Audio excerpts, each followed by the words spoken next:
রাজধানীর রাজপথ থেকে অলিগলি সর্বত্রই এখন খুনের নেশায় উন্মত্ত অপরাধী চক্র।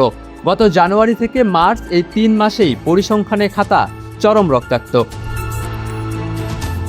পুলিশ সদর দপ্তরে তথ্য বিশ্লেষণে দেখা যায়, বছরের প্রথম প্রান্তিকে দেশ জুড়ে অন্তত 854টি প্রাণহানির ঘটনা লিপিবদ্ধ করা হয়েছে।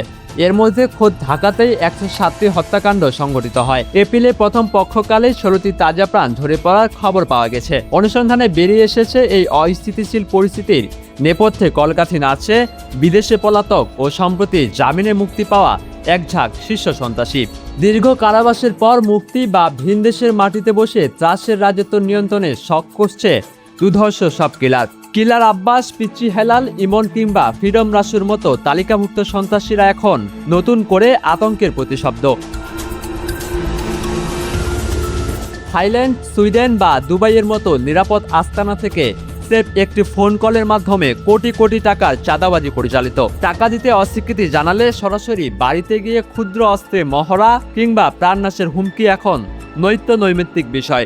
অনুসন্ধানে জানা যায়, কাফিরুলের একটি তৈরি পোশাক কারখানায় 1 কোটি টাকার দাবিতে গুলিবর্ষণ কিংবা ক্যান্সার হাসপাতালে চিকিৎসকদের উপর হামলার ঘটনাগুলো একই সূত্রে গাঁথা। শুধু ব্যক্তি পর্যায়ে চাঁদাবাজি নয়, রাজধানীর বিভিন্ন এলাকা ভাগ করে বাজার, ফুটপাত এবং সরকারি অফিসের টেন্ডার নিয়ন্ত্রণে সক্রিয় শীর্ষ সন্ত্রাসীদের অর্ধশতাধিক সহযোগী। এলাকাভেদে বাদশাহ, সিদ্দিক কিংবা লেদু হাসানের মতো নামগুলো সাধারণ ব্যবসায়ীদের মনে ত্রাসের সঞ্চার করে। এসব চাঁদার টাকার একটি বড় অংশ হুন্ডির মাধ্যমে পাচার হয় বিদেশে অবস্থানরত গডফাদারদের কাছে। সেখানে বসে তারা যাপন করে বিলাসী জীবন, আর দেশীয় সহযোগীরা রাজনৈতিক আশ্রয়ে বা কিশোর গ্যাংয়ের মাধ্যমে নিজেদের নেটওয়ার্ক শক্তিশালী করার প্রয়াস চালায়। আইনশৃঙ্খলা রক্ষাকারী বাহিনীর উচ্চপদস্থ কর্মকর্তারা গণমাধ্যমকে বলেন, অপরাধী শনাক্তে এবং তাদের নেটওয়ার্ক ছিন্ন করতে বিশেষ অভিযান চলমান। জামিনপ্রাপ্তদের গতিবিধি পর্যালোচনার পাশাপাশি স্বরাষ্ট্র মন্ত্রণালয়ে একাধিক সমন্বয় সভা অনুষ্ঠিত হয়েছে। পুলিশ সদর দপ্তরের দাবি, সন্ত্রাসীদের কোনো রাজনৈতিক পরিচয় নেই এবং কাউকে ছাড় দেওয়া হবে না। তবে মাঠ পর্যায়ের চিত্র বলছে ভিন্ন কথা।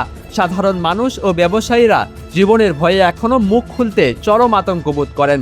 ফলে অপরাধীদের দৈরাত্ম্য থামানোই এখন প্রশাসনের জন্য সবচাইতে বড় চ্যালেঞ্জ। মাহমুদ বিন মারুফ, নিউজ ডেস্ক, ডেইলি সকালবেলা।